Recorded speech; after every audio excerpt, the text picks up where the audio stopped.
I was brought up by the sea, and that's had a big influence on my life.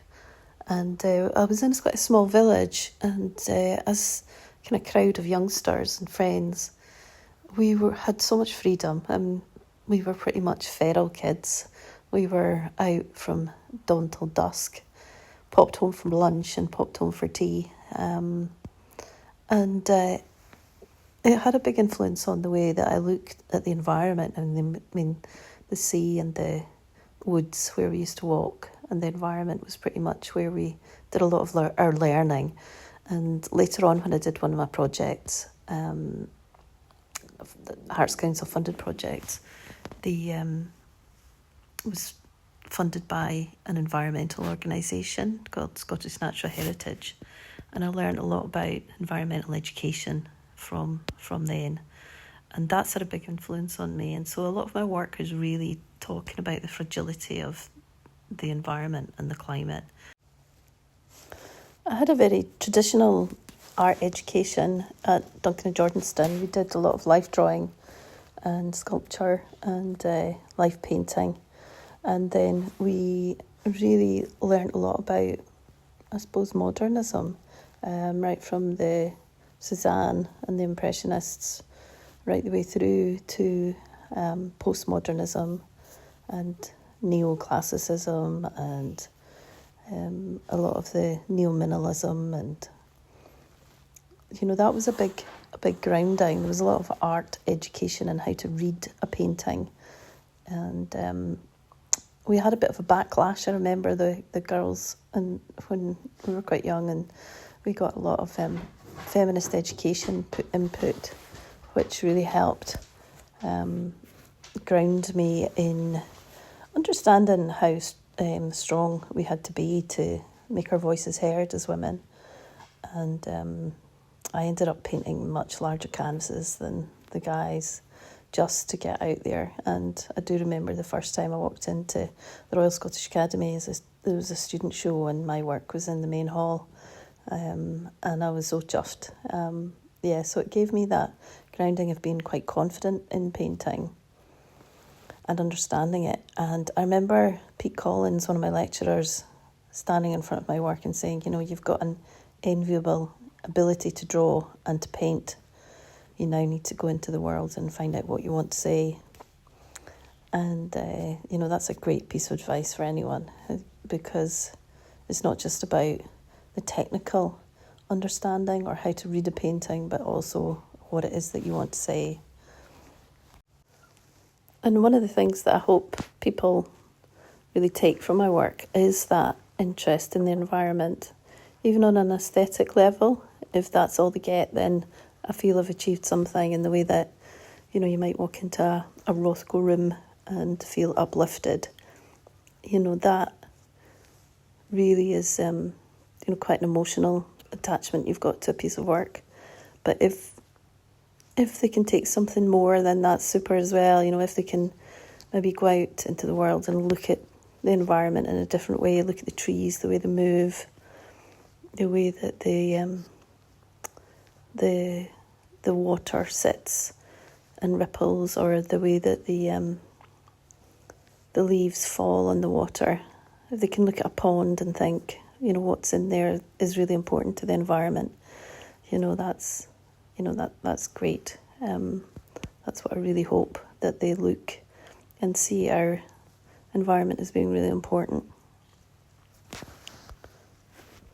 I quite often work in the evenings in the studio. I tend to find that it's quieter time just in my head. It's a quieter time. During the day, I'm quite often rushing about doing different things, doing some marketing for my artwork, or just doing daily tasks, or being out in the environment, walking, looking for inspiration. And so I love that period of time after tea when you can work right through into the night. And I either listen to, a Radio 2, Whispering Bob Harris, or I'll put on some blues, or some Van Morrison, or just ask Alexa to play with some music. But I do like listening to music in that kind of dark time, when it's evening, and there's stillness about the world, and I feel I can concentrate a bit better at that time.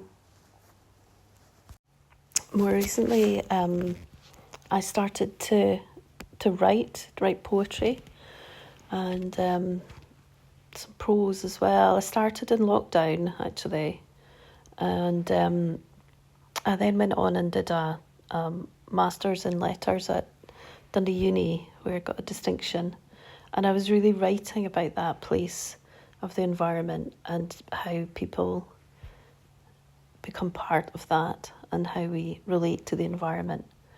And